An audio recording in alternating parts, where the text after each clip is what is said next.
அது 21ஆம் தேதியிலிருந்து காணி பிடிப்புக்கான அமைதி வழிவழி போராட்டம் மயிலட்டியிலே மக்களால் முன்னெடுக்கப்பட்டது. அதற்கு தகுந்த பதில்களை கிடைக்காத பட்சத்தில் இந்த மாதம் 15ஆம் தேதி ஜனாதிபதி மாளிகைக்கு முன்பாக ஒரு அமைதி வழி போராட்டம் நடத்தி ஜனாதிபதி மாளிகைக்கு சென்றிருந்தோம். அதற்கும் எங்களுக்கு சாதகமான பதில் கிடைக்கவில்லை. காரணம் என்னன்னா, வழிவடக்கு என்றொரு இடம் இருக்கிறது. ஜனாதிபதி மாளிகை செயலகத்தில் இருக்கிற செயலாளருக்கு தெரியாமல் இருக்கிறது. அதற்கான ஆதாரங்கள் அவைகளிட்ட இல்லை.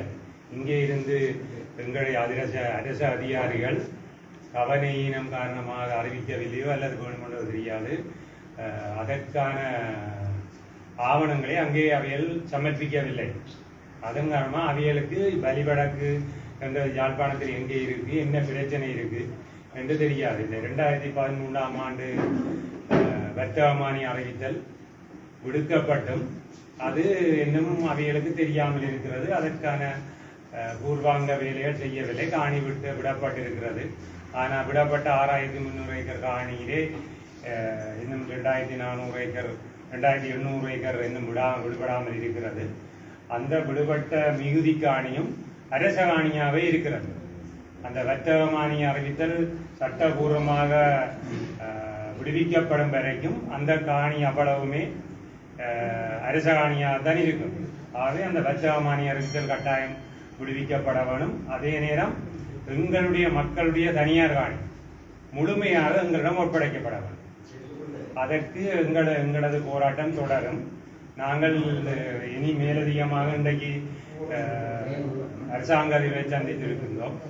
அவரும் அதற்கு சாதகமான பதில் கூறியதாக இல்லை.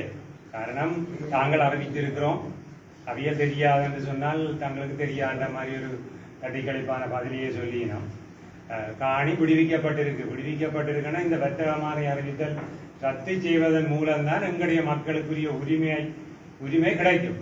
நாங்கள் உறுதியை வச்சிருக்கலாம். ஆனால் அந்த உறுதி வந்து இந்த வர்த்தகமானி அறிவித்தலின்படி அரச காணி. ஆகவே இந்த உறுதியிலே எந்த விதமான பிரயோசனம் இல்லை. ஆகவே இந்த வர்த்தகமானி அறிவித்தல் கட்டாயம் ரத்து செய்யப்பட வேண்டும். இதற்காக அரசு அதிகாரிகள் சரி, ஜனாதிபதி செயலகம் சரி சாதகமான பதிலை எங்களுக்கு தர வேண்டும் என்று மிகவும் தாழ்மையாக கேட்டுக்கொள்கிறோம்.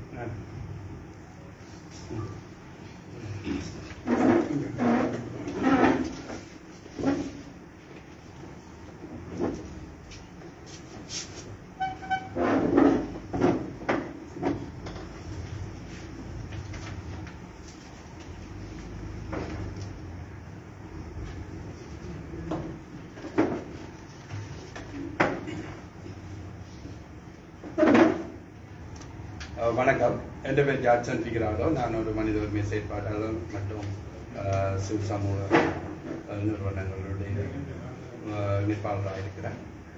இன்றைக்கு உண்மையில் ஒரு நீண்ட காலமாக வடக்கில் வழிவடக்கு மக்களுடைய காணி 35 வருடங்களுக்கு மேலாக இலங்கை அரசினால் தேசிய பாதுகாப்புக்கென அபகரிக்கப்பட்டு இன்று வரைக்கும் அந்த காணியை விடுவிப்புக்காக பல்வேறு போராட்டங்களை முன்னெடுத்துக் கொண்டு வருகின்றோம். அந்த வகையில் கடந்த 21ஆம் தேதி தொடக்கம் 26ஆம் தேதி வரைக்கும், அதாவது ஐநாவுடைய ஆணையாளர் இங்கே இருந்த காலத்தில் 23 தொடக்கம் 26ஆம் தேதி வரைக்குமான அந்த காலத்தில் வழிவடக்கு மக்களால் தொடர்ச்சியாக ஒரு கவனியை கொண்டு முன்னெடுக்கப்பட்டு நடைபெற்றது. அது அவருடைய காலத்தும் அதை சென்றிருக்க வேண்டும் என்றதை நாங்கள் வலியுறுத்தி அது தொடர்பான ஆவணங்களை அவர்கள் சமர்ப்பித்திருந்தோம். அந்த காணி விடுதலையில சர்வதேசமும் பொறுப்பு கூற வேண்டும் என்றதில் வலியுறுத்தி இருந்தோம். அதே நேரத்தில் அதன் தொடர்ச்சியாக இந்த காணி விடுவிப்பினுடைய அடுத்த கட்டமாக ஜனாதிபதியினுடைய செயலகத்துக்கு முன்னாக அதை கோல்பேஸில் இங்கிருந்து 100க்கும் மேற்பட்ட 200 பேருக்கு மேல் அந்த ஜனாதிபதி செயலகத்துக்கு முன்னுக்கு ஒரு கவனிப்பை நாங்கள் முன்னெடுத்திருந்தோம். எங்களுடைய காணியை உடனடியாக விடுதலை செய்ய வேண்டும் என்று. கடந்த அரசுகள் போல் இந்த அரசும் போக்கு சாட்டுகள் சொல்ல முடியாது. இது காணியை விட்டே ஆகவே என்ற ஒரு உறுதிமொழியோட வந்த அரசு ஆகவே எங்களுடைய காணியை விடுதலை செய்ய வேண்டும் என்று அப்போதே அங்கிருந்த ஒரு 5 பேரை போலீஸ் அதிகாரிகளினால் ஜனாதிபதியினுடைய மக்கள் தொடர்பு செயலத்தில் கூட்டிச் சென்றிருந்தார்கள். அங்கு போன போது அங்கு ஜனாதிபதியினுடைய சிரேஷ்ட செயலாளர் நாங்கள் சந்திச்சிருந்தோம்.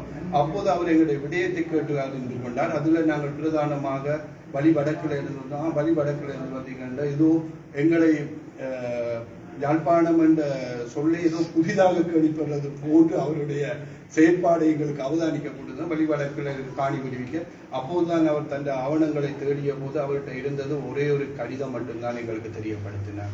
அதாவது வழிவடக்கு காணி மீட்போர் என்று சொல்லி ஒரு கடிதம் மட்டும்தான் இருக்கு. அப்ப இதுவரைக்கும் வழிவடக்கிலிருந்து நடந்த கவனிப்புகள், அவர்கள் சமர்ப்பித்த ஆவணங்கள், ஜனாதிபதி வருகையின் போது மக்களால் முன்வைக்கப்பட்ட விடயங்கள் எங்கும் அவரிடம் பதிவில் நாங்கள் அவர் எங்களுக்கு காண்பிக்கவும் இல்லை. அது தொடர்பாக அவர்கிட்ட இருக்கண்டும் எங்களுக்கு தெளிவுபடுத்தப்படல. அது இருந்த நேரம் தான் உடனடியாக ஜனாதிபதியினுடைய பாதுகாப்பு அமைச்சுக்கு தான் கடிதம் அனுப்புவதாக சொல்லி உடனடியாக எங்களை இருக்க வச்சு 2 மணிக்கு மணித்தியாலத்துக்கு மேல உடனடியாக பாதுகாப்பு செயலகத்துக்கு ஒரு கடிதம் ஒன்று அடிச்சிருந்தார். அப்போது நாங்கள் முன்வச்சோம் வழிவடக்கு மக்களுடைய காணி இன்று வரைக்கும் வந்து அந்த ஜனாதிபதி எங்களுடைய யாழ்ப்பாணத்துக்கு வருகை சென்ற ஜனாதிபதி பல தடவை காணியை விடுவிக்கிறார் என்று சொன்னால் இன்று வரைக்கும் அதனுடைய முயற்சிகள் இல்லை. அதே நேரத்தில் இன்று வரைக்கும் 2013 5ஆம் மாசம் 28ஆம் தேதி கெசட் பண்ணப்பட்டிருக்கு 6317 ஏக்கர் காணி. இன்று வரைக்கும் இந்த கெசட் ஆளுகையில் இருக்கும் போது இங்கு வருகின்ற கடந்த கால ஜனாதிபதிகளாக இருக்கலாம், தற்போதைய ஜனாதிபதிகளாக இருக்கலாம், காணியை நாங்கள் 200 ஏக்கர் விடுறோம், 300 ஏக்கர் விடுறோம், பாதையை திறந்திருக்கிறோம் என்று சொல்வது அத்தனையும் சட்டத்துக்கு உட்பட்டவை அல்ல. சட்ட ஆளுகைக்குள்ள இந்த கெசட் இருக்கிறது. ஆகவே இன்று வரைக்கும் அந்த காணிகள் எதுவும் விடுவிக்கப்பட்டாலும் சட்ட ரீதியாக இன்னும் விடுவிக்கப்படவில்லை என்பதை நாங்கள் ஆணித்தரமாக அவருக்கு எடுத்துரைச்சோம். அதே போல நாங்கள் மாவட்ட செயலாளரை சந்திச்சோம். மாவட்ட செயலாளருக்கும் நாங்கள் தெரியப்படுத்தினோம் இந்த காணி இன்று வரைக்கும் மக்களுடைய காணி அவரிடம் கேட்ட போது 2500 ஏக்கர் காணி இன்னும் விடுதலை செய்ய வேண்டியதாக அவர் தெரியப்படுத்தினார். அதே நேரத்தில் நாங்கள் தெல்லிப்பளை டிஎஸ்ஓபிக்கு ஆர்டிஏ போட்டோம். அதுல 2808 ஏக்கர் காணி இன்னும் விடுவிக்க வேண்டும் என்றதை அவங்க தெரியப்படுத்தியிருந்தா. நான் 2ஐயும் ஒப்பிட்டு மாவட்ட செயலாளர் கேட்டேன். அவங்க 2800 சொல்றாங்க, நீங்க 2500 சொல்றாங்க. இடைக்கு இருக்கிற 300 பெட்டிய தொடர்பு. அப்ப இன்று வரைக்கும் அவரும் அதை கதைச்சு கொண்டிருக்கிறார் 2800. நான் சொன்னேன், நீங்கள் ஒரு பொறுப்பு வாய்ந்த அதிகாரி, இப்படி கதைக்க முடியாது. கெசட்ல இருக்கிறத தெளிவுபடுத்த வேண்டும் மக்களுக்கு. இன்னும் 6317 ஏக்கர் காணி விடுவிக்கப்படவில்லை என்றுதான் சட்ட ஆவணம். அது சட்ட ஆளுகை இன்னும் இருக்குது. அதை விடுத்து 2800 ஏக்கர் விடணும் என்று சொல்றது எல்லாம் அது பொருத்தம் அல்ல. ஆகவே இந்த கெசட்டை வந்து உடனடியாக ரிமூவ் பண்ணி மக்களோட கையில காணியை ஒப்படைக்கப்பட வேணும். அதே போல இன்று வரைக்கும் மக்களோட காணியை நாங்கள் கலம்பு காரியாலயத்துக்கும் தெரியப்படுத்தியிருந்தோம். இங்கேயும் சொல்லிக்கலாம், உங்களுடைய ஆவணத்துல வந்து எங்கேயாவது இன்று ராணுவம் பிசினஸ் பண்றது, மக்களுடைய காணியில விவசாயம் செய்வது, இதை நீங்கள் குறிப்பிட்டு இருக்கிறீர்களான்னு கேட்க அவர்கள் அதை பற்றி எந்தவித தெளிவுபடுத்தலை எங்களுக்கு போதிய அளவு சந்திச்ச எங்களுடைய செயலாளருக்கு சொல்லியிருக்கோம். தெளிவாக எத்தனை ஏக்கர் காணி இவர்கள் வந்து விவசாயம் செய்தார்கள், மக்களுடைய காணிகளை விடுவிக்க வேண்டியதுக்கு அப்பால இந்த கெசட்டை ரிமூவ் பண்றதுக்கு உடனடியாக நீங்கள் ஏற்பாடு செய்யப்பட வேண்டும். அதே நேரத்தில் கேட்டிருந்தோம், எவ்வளவு காலத்துக்கு இந்த உங்களுடைய முன்னெடுப்பை செய்யப்படுறீங்கன்னு தனக்கு ஒரு 3 கிழமை கேட்டிருக்கிறார். தாங்கள் தொடர்பாக உடனடியாக ஜனாதிபதி செயலகத்துக்கு மேலதிகமாக அனுப்பி வைப்பதாக முழு தகவல்களையும் அப்போது நான் கேட்டிருந்தேன். இப்பதான் புதுசா ஆரம்பிக்கப்பட போறீங்களான்னு கேட்டிருந்தார். அப்ப இவ்வளவு காலமும் அது தொடர்பான ஃபாலோஅப் இல்லையான்னு கேட்டிருந்தார். அவர் ஜனாதிபதியை காணி விடுவிக்கப்பட்டு கேட்டவர் தான் கெசட்டை பற்றி கேட்கவில்லையாம். அப்ப அவருக்கும் இன்றைக்கு ஒரு கெசட்டை பிரதி அவருக்கும் கொடுத்துட்டு வந்தோம்.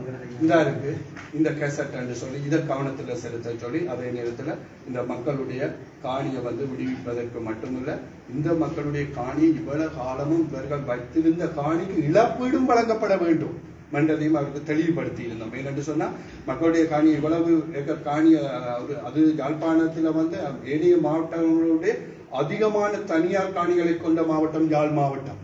அதுல வந்து வடக்கில் இருக்கிற மக்களோட உறுதி காணிகள் ஆகவே அவர்களுடைய காணி இவ்வளவு காலமும் நீங்கள் விவசாயம் செய்து வருமானம் கொட்டல்கள் கட்டி பல்வேறு உற்பத்தி நடவடிக்கைகளை நீங்கள் மேற்கொண்டதுக்கு அந்த மக்களுக்கான இழப்பீடும் வழங்கி உடனடியாக இந்த கெசட் வழி இந்த காணியை வழங்க வேண்டும் என்றதை அவருக்கு தெரியப்படுத்தினோம். அதே நேரத்தில் ஜனாதிபதி செயலகத்துக்கு முன்னாலே இந்த காணியை நீங்கள் தொடர்பு இது பண்ணீர்கள் என்று சொன்னால் அனைத்து மக்களும் வந்து கூடாரம் அடிச்சு அங்கே தங்குவோம் என்றதையும் ஜனாதிபதியினுடைய பிரத்யேக செயலாளருக்கு நாங்கள் தெரியப்படுத்திக்கிறோம்.